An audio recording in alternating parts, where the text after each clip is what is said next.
Good morning. Thank you very much for attending despite your busy schedule. So we're looking forward to working with you this year. Now let us start the Japan Automobile Manufacturers Association, or JAMA press conference.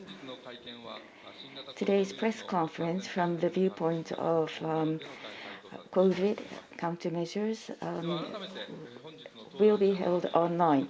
Let me introduce to you the 7 people on the stage. Chairman Akio Toyoda.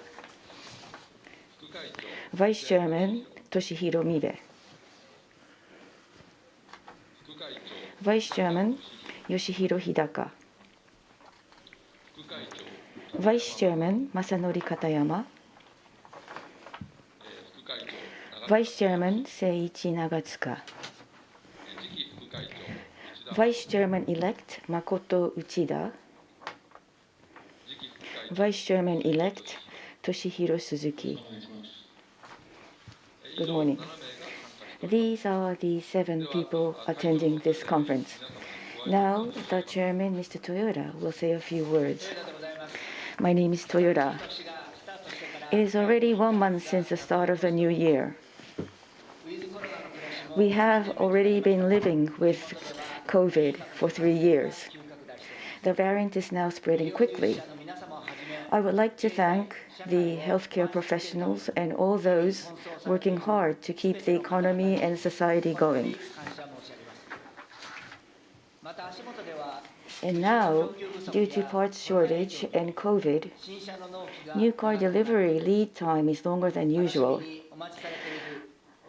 For customers who are looking forward to receiving their cars, I would like to apologize for causing them inconvenience. Under this situation, there are people doing their best in manufacturing cars, and I would like to thank all of those people. This year, in the beginning, with the efforts of all those involved, Tokyo Auto Salon was held for the first time in 2 years. As one of the car lovers, I went to the venue. The people from the parts manufacturers were proposing their ideas on customizing cars and new ways to have fun with cars. Car fans got together, and the atmosphere was like a festival for car lovers.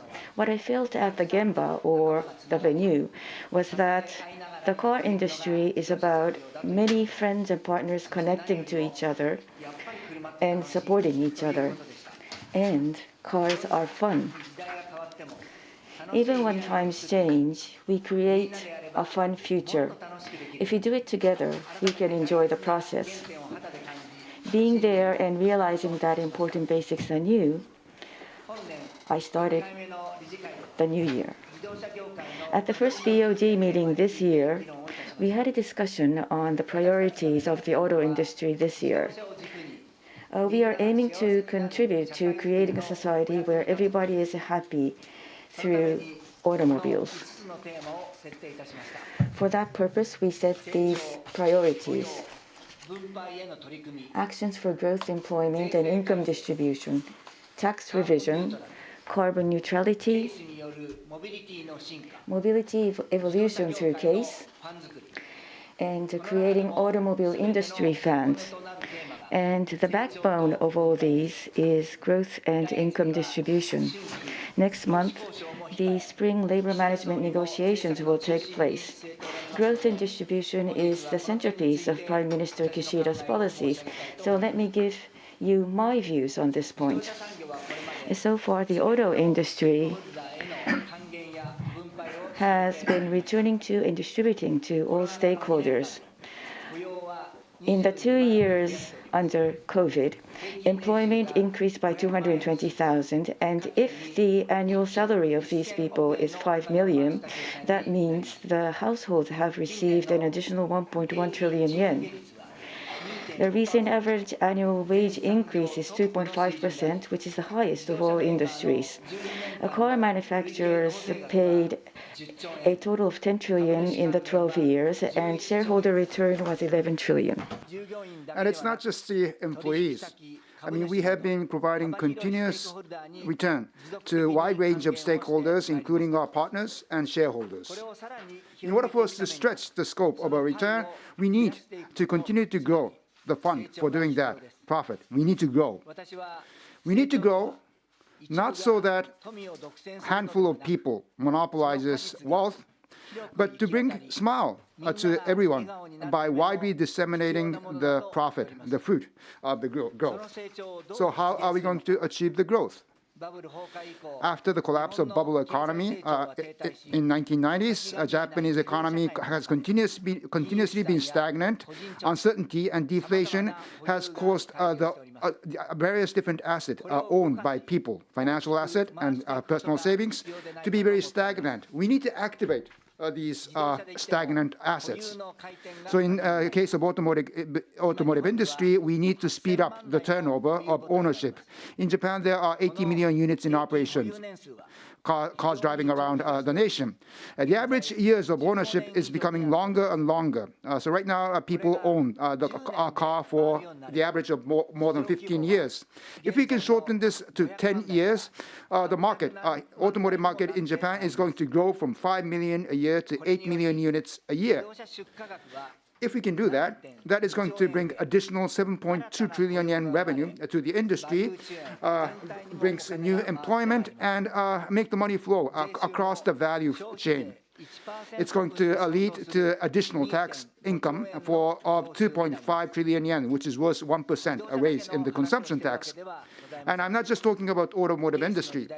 In the age of case, all the goods and services that support people will be connected by IT.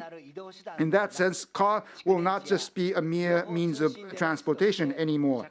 It's going to be a vital part of social infrastructure serving as battery or IT device. Automobile can connect much more closely with the society. That is why we want to set our pivot as automobile, and we believe that is going to really bring a virtuous cycle of economy and society. We want to serve as a pacemaker runner for improving society, and that is our responsibility. We are mission-critical industry, so we want to really bring growth and distribution of wealth, and we want to discuss with all the stakeholders, including the governments, on how we can speed up the ownership, turnover of ownership. We don't know what is the right answer to the questions nowadays, to many questions. But what's important is to make decisions one way or another and start taking actions. If the automotive industry can start taking actions, we can help bring more friends, and we can all work together to make progress. And that's how I see the upcoming year. I would like to ask for your continued support. Thank you very much. Okay. We would like to entertain questions. It's going to be a Q&A. We are going to go into Q&A session. Today, this press conference is press conference of JAMA. So we cannot answer to question pertaining to any specific member of JAMA. And we would like to limit to one question per person, as we want to receive questions from as many people as possible. We are going to appoint the next person asking question. When you are appointed, please turn on your camera and microphone and ask a question. And if you have a question, please click raise hand button on your PC or on the Zoom. Please click the raise hands button. Katori-san from Yomiuri, please.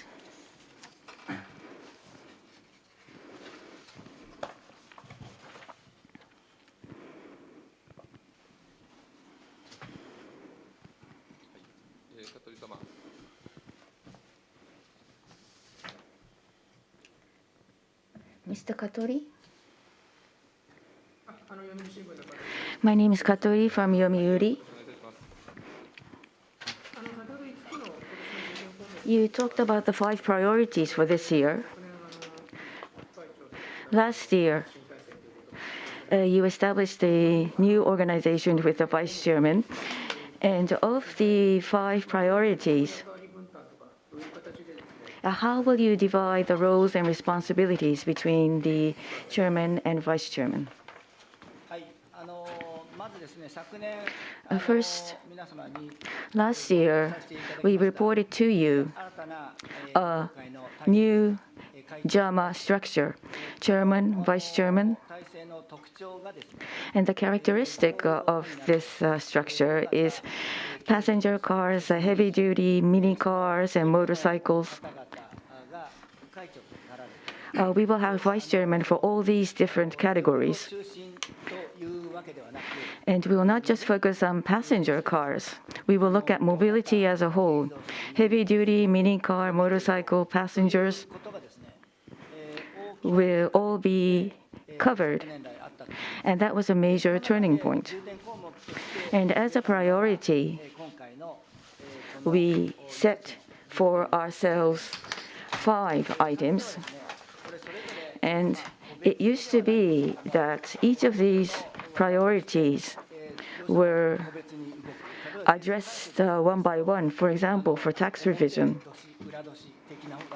we would have a focus year and non-focus year. So once every 2 years, we would ask for tax revisions, but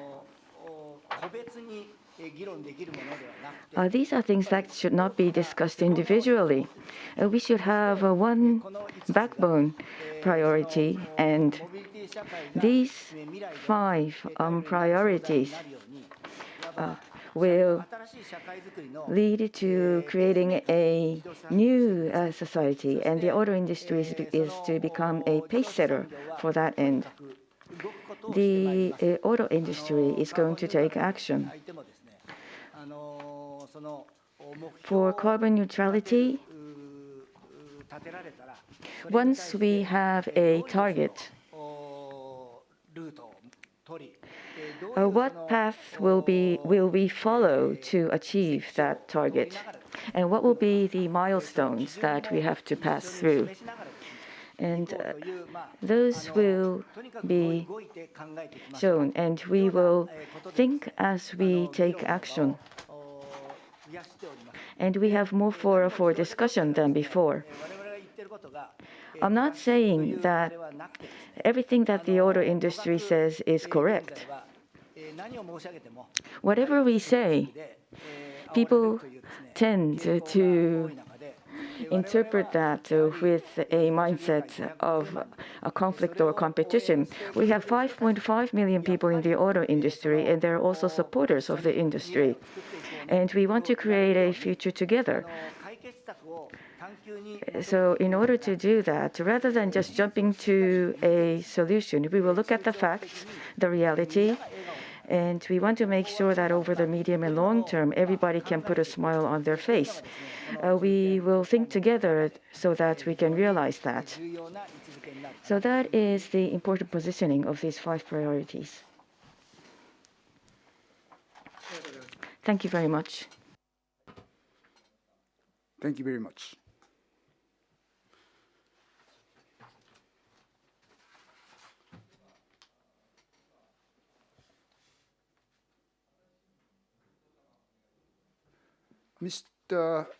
Sorry, the speaker was not using the microphone. Mr. Kondo from Asahi News, you're up next.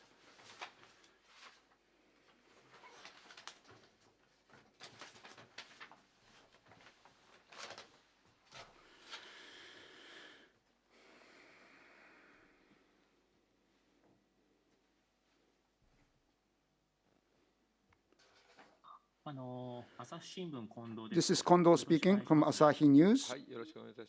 Thank you for the opportunity. My question. So the chairperson has mentioned, talked about a growth and distribution of income / wealth. So my question is on that point. So recently, we have the spring negotiation between the management and labor, and so the negotiation is now and reaching a substantial part. And I think your industry, automotive industry, is receiving a lot of attention as a pace setter. And right now, we have a CPI, a consumer price index, going up, and that would bring down the real wage. So that's one of the concerns. So in that context, so what is your idea and initiative towards growth and wealth distribution? So how are you really, what's your thoughts on how to obtain the required growth? Thank you for the question. Prime Minister Kishida has set out a policy of the virtual cycle of growth and wealth distribution. We endorse that idea. The industry endorsed that idea. But people always think of wage increase when we talk about wage distribution. Wealth distribution, and there has been a press coverage that the average wage hasn't come up in Japan. But in reality, we are, driving returns to all the stakeholders from wider point of view, and we are spending some time on that. So that's the truth from our standpoint. For instance, if you look at employment, our average salary increase in the recent years is 2.5%, which is highest among all the industries. And it's been continuing for 10 years now. We have continuously increasing the wages. Now, when the administration changed, people forget about what happened in the previous administration. So that happens. But so our industry is being very continuous in our endeavor, and I would like people to appreciate that we have been making continuous effort. And so we want to contribute to a nation and society, and in terms of distributing the wealth. So if we look at the tax payment since 2009 of automotive industry, that's 10 trillion yen. Now, if you look at automobile industry, it's a wide-stretching industry. It's not just OEM, which is included in the automobile industry. So we have suppliers. And since 2009, so our procurement has been 25 trillion yen from the suppliers now since 2009. So so that means that would be we are providing that level of revenue to our suppliers, and automotive industry has increased the employment by 220,000 headcount. If we assume the average income of 5 million a year, that's 1.1 trillion yen additional money we have flown into household, and we have provided 11 trillion yen. To our shareholders as the shareholder return. We have been spending on R&D, capex, and so wage increase and shareholder return. So everything included, automobile industry is providing over 1 trillion yen to the society. And we are investing towards carbon neutrality and battery. Nissan, Honda, Toyota is spending 3 trillion yen altogether, the three companies. So I would like you to understand that this is the fact. And again, we have very wide-stretching industry. So in some cases, distribution has not yet disseminated enough across all the industries. So we have Japia, the body manufacturer and parts manufacturers industry. So we want to work as a team with our parts manufacturers, body manufacturers, work as a team. And we want to look into how is the distribution being made right now and improve that. So I would like you to look into our action and a mid-longer term, stability in employment, and we want to set out hope and confidence of people towards the future. And that's what we want to do. And in order for us to do that, each of the member corporation needs to focus on enhancing the competitiveness of Japanese industry in Japan. Again, so we have a mid-longer term view on strategy in how we are going to do that. And please, take a look at what's happening in the labor management negotiation now from such mid-longer term perspective. Thank you. Thank you very much. Now, from Car Watch, Mr. Tanigawa.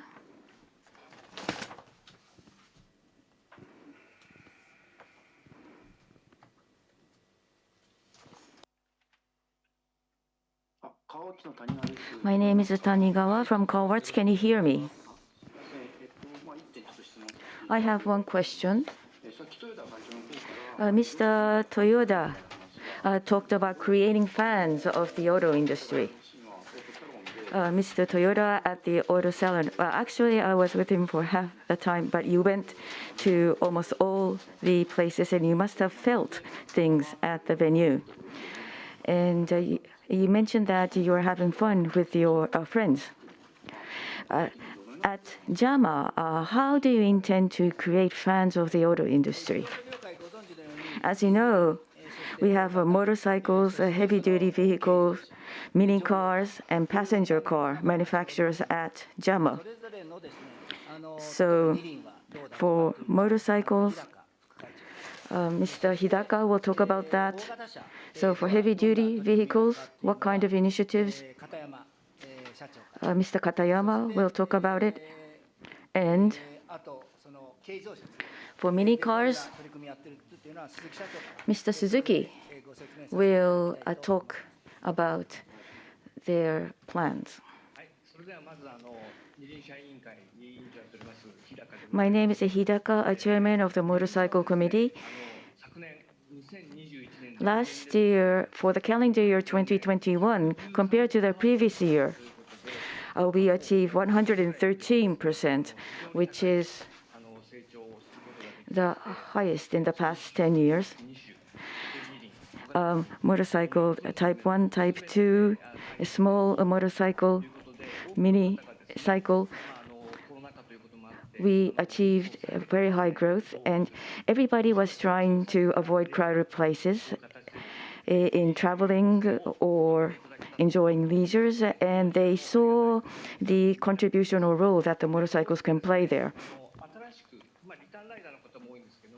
There are some people who return to motorcycles, but now we have young people who are starting to use motorcycles. So with a new lifestyle, we want them to enjoy riding motorcycles. We want to create fans. We have to apologize for the shortage in supply, and we want to deliver our products to the customers waiting for their products as soon as possible. But first of all, we want them to enjoy riding safely. And we also want to take up initiatives to improve the convenience.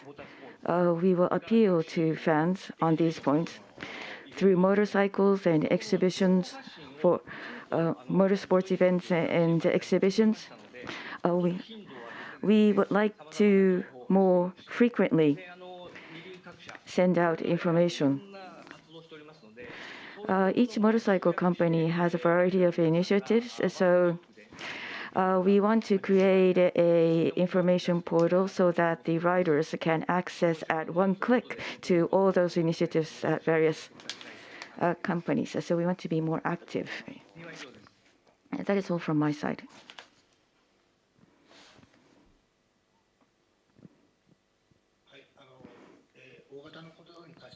For heavy-duty vehicles, this is Katayama.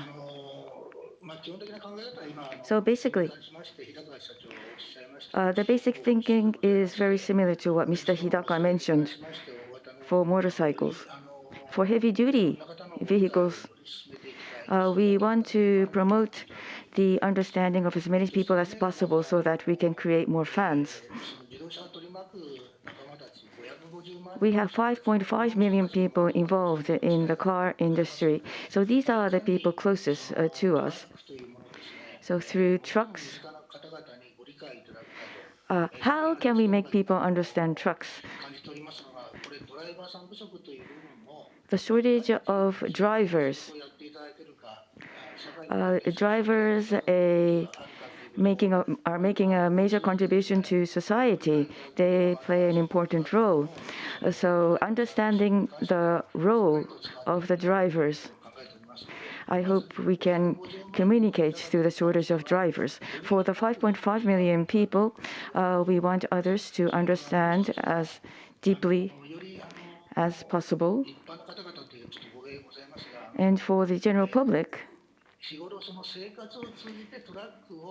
through their daily lives, people may be seeing trucks, but we want these people to understand the role that the trucks are playing. And that, when we think about carbon neutral society or what kind of society we want to make, that understanding will be at the basics. So we will communicate the facts. At JAMA, we have always had an activity where we go to universities and talk directly to the students. And not only for trucks, but for automobiles and mobility. In these areas, there will be very important partners towards the future, so we will continue that initiative this year as well.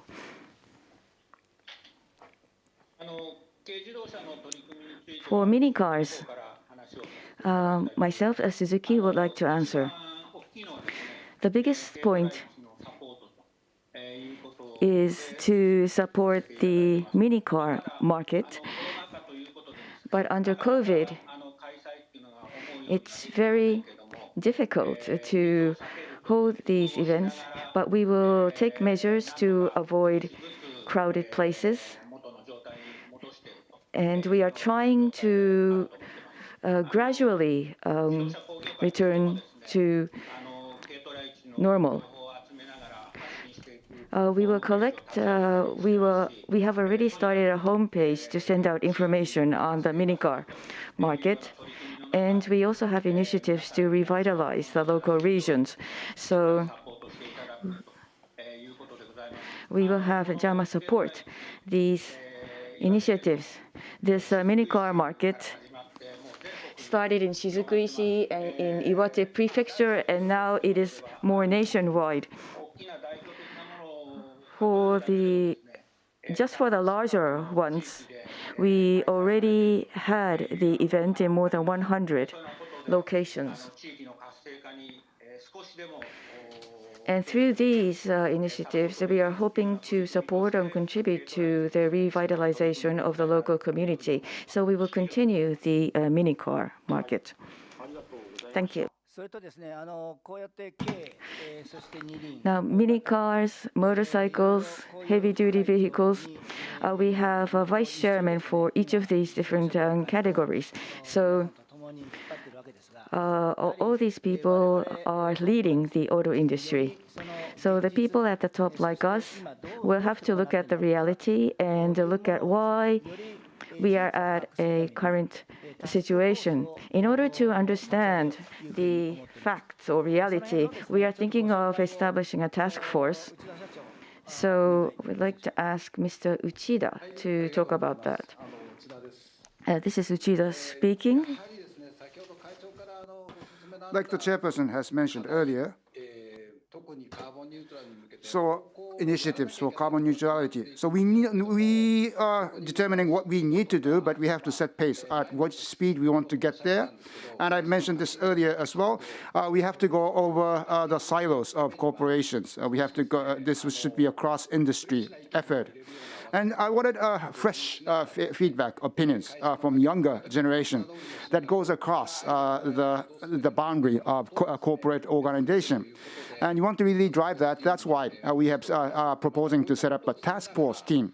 And through these efforts, like Mr. Toyoda has mentioned, we want to, drive this together as a team.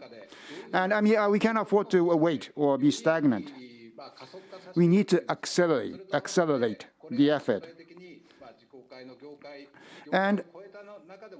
And we want to drive discussion across the member corporation in JAMA.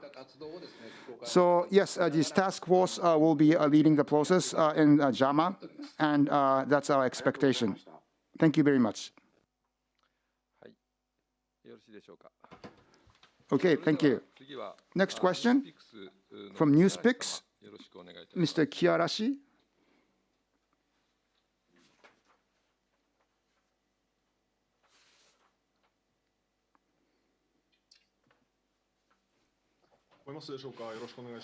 Can you hear me?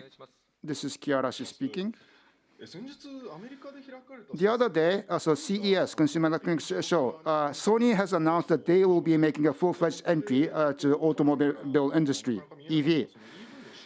And so I guess they will be, selling their EV in market, and that's the announcement in the last CES. So what is your view on this matter, JAMA's view on this matter? What would be the impact on the industry? Especially the manufacturing of automobile. So it's going to be different. So it's a cross-industry, horizontal distribution of production processes. We talk about that. So can you provide your view on that, change in the manufacturing processes? Okay, I would like Mr. Mibe to answer to this question. Mibe-san, okay. This is Mibe speaking. So we already see in Europe, United States, and China many new players coming into the EV manufacturing. Sony is one of them in that sense. So that's our perception. So we are expecting entries into automobile industry from different industries, and so having additional players in the industry, I think, brings about a very positive competition in the industry. And so it's going to, we can start producing products and services which brings joy to our customers. It's going to bring more options to our customers. So and it's going to really contribute to growth and activation of our efforts toward the new society, improvement into new society. So we welcome, such new entry like Sony, because it's going to really vitalize the industry. And JAMA, if they're going to come into our industry in a full-fledged manner, I would expect they would be a member of JAMA at a certain point of time. We would like to welcome Sony to JAMA membership. Thank you. And the horizontal distribution of production process. So there are, some companies who are intending for vertical integration in EV manufacturing. Some companies are going for horizontal integration, or I guess the decentralization. I think one of the idea is a horizontal decentralization, but that's not a definitive trend. Not all the companies or industry would be going for horizontal approach. So, and it's going to be a combination of quite a number of different manufacturing approaches, which is going to coexist. And in that sense, we are very positive about all the changes and the trend in the industry. Thank you very much. Thank you very much. Now, from Nikkan Odo, Mr. Fukui, please.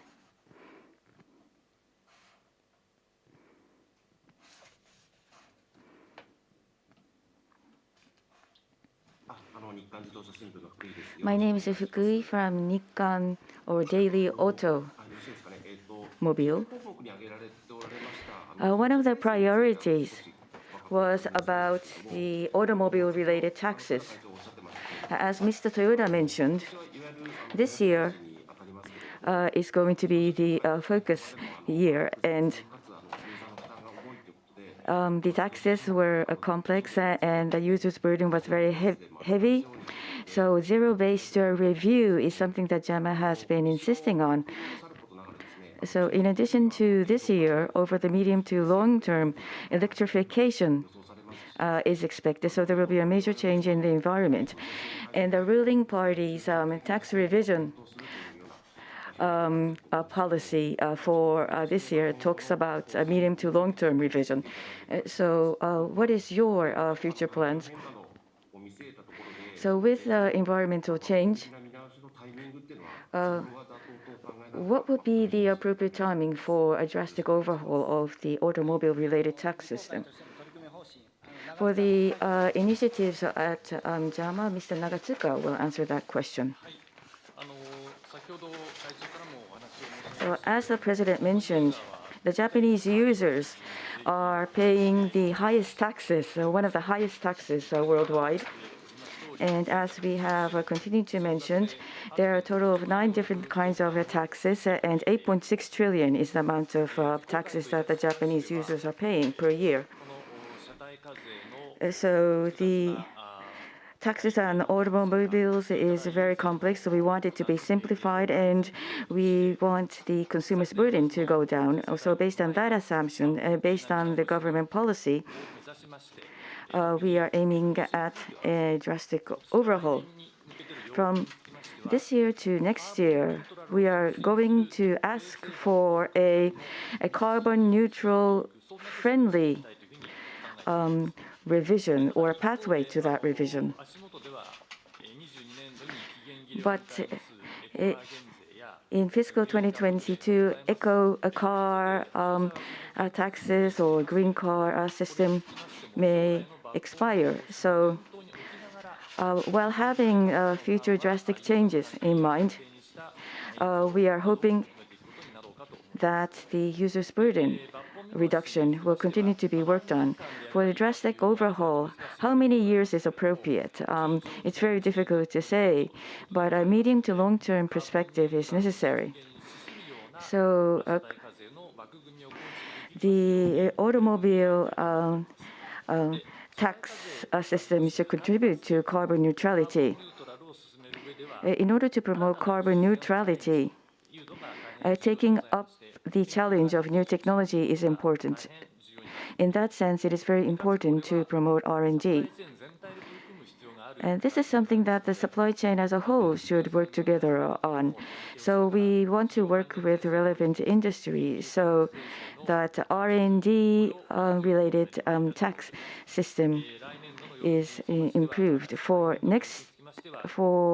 our request 2 years down, for both the automobile taxes and the corporate tax system, we would like to compile JAMA's request as soon as possible so that we can make a request.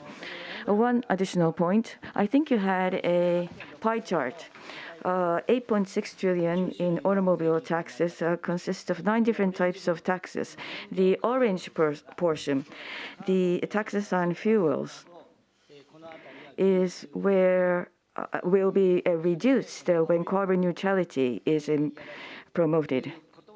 And we want to avoid a situation where that is replaced by taxes on automobiles, which is in blue. So we're not talking on behalf of the industry. The automobile users are part of the general public. So I think this is a wish of the users as well. So you are the daily automobile shimbun or newspaper. So please, from the viewpoint of users, write your report or coverage. Thank you very much. So we have just a few more minutes. So I would like to set the next question as the last question of today's press conference. From Toyo Keizai, Kikawa-san.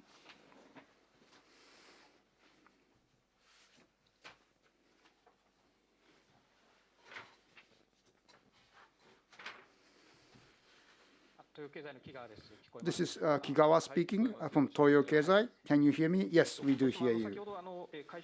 So the chairperson, Mr. Toyoda, has mentioned earlier, talked about initiatives towards carbon neutrality. It's becoming more and more reality that we need to take these initiatives. So four-wheelers, and a motorcycle and a mini vehicle or heavy-duty vehicle. So what are the initiatives for different types of vehicles? And there are some efforts that needs to be taken up by society as a whole. But if you can, yes, set us a view on that. Okay, first of all, so early last year, also I guess October last year in 2020, so we talked. They set a target for 2050 carbon neutrality. So that was the announcement.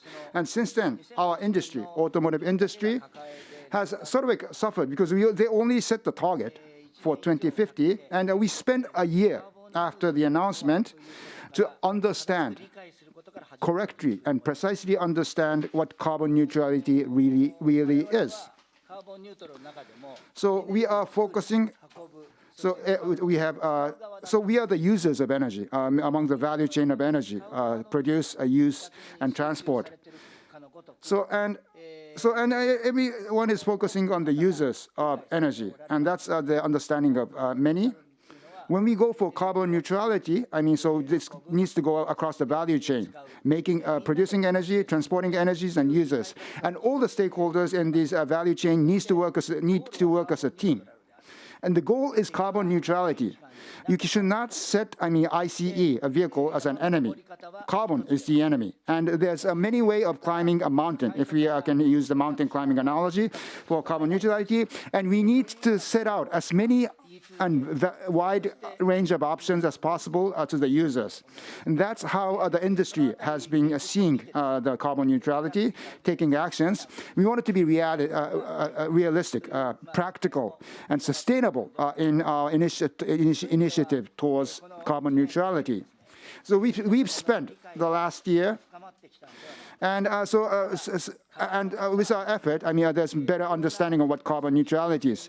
So there are some issues. We need wider range of options, and international understanding of international community on these wide range of options is not yet enough.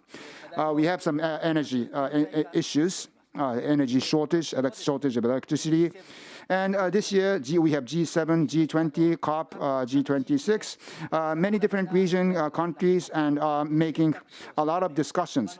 So the last thing we want is to narrow down the range of options, narrow down the pathway towards the summit of the mountain, carbon neutrality. And that's how we would like to work together as a team with our stakeholders and the industry members.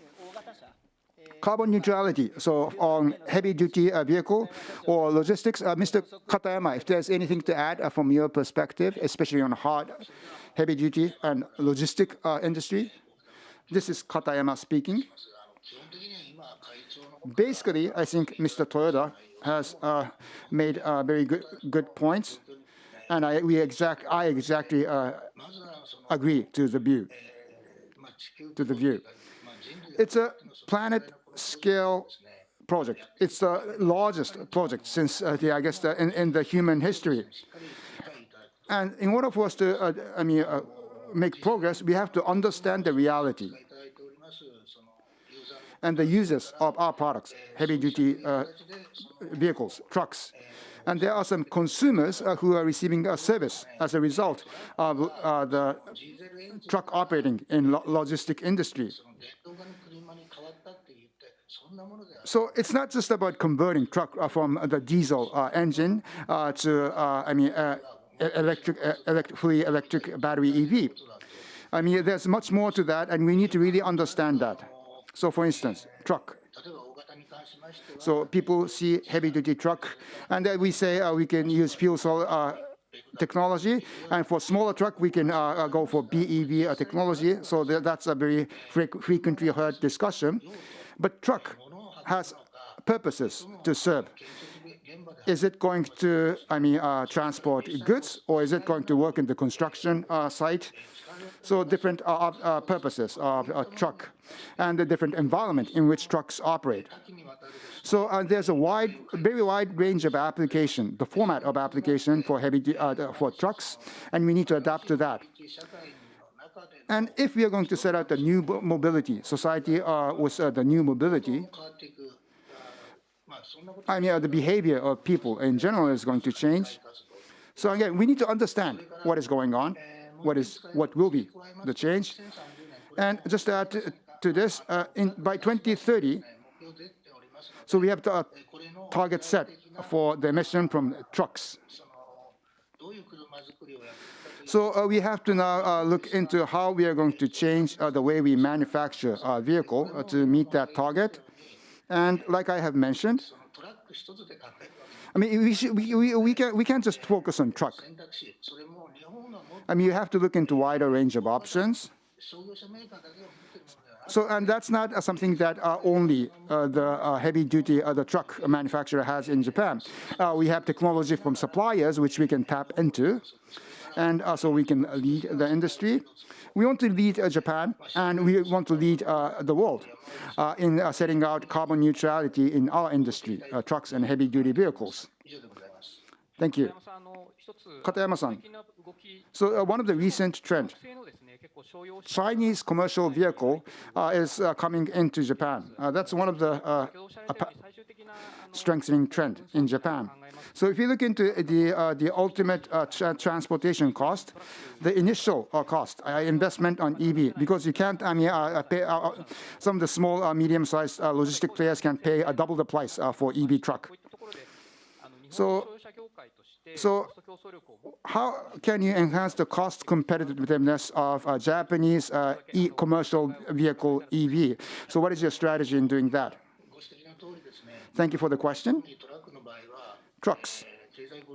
Requires to fulfill economic rationale.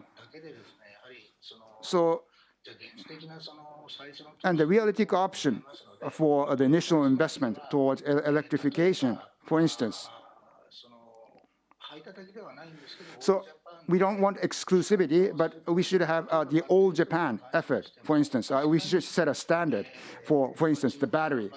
So we have Chinese batteries. We have seen some of the Chinese batteries. And that would set a difficult issue. But we want to set up an industry-wide effort. And so to bring in standardization, which drives innovation in the industry. So we want standardization in positive sense. Because so if you look at battery, one of the key component, Japanese batteries are very competitive. And so we invent so the life cycle from our battery, from the production to the waste management, disposal. And so we should set a business model across these end-to-end. So it's not just a collection of a battery cost. So if we can have innovative idea, and we cannot implement that through our own, we cannot implement that alone, just through the effort of the truck manufacturers. So we want, and the situation allows us to make a proactive discussion on how we can bring innovation to our truck manufacturing. And we want to play a role and serve a responsibility in such discussion. Thank you very much. Thank you very much. You might have more questions, but because of the time limitations, let us now end the press conference here. Thank you very much to everybody for attending the conference. Thank you very much.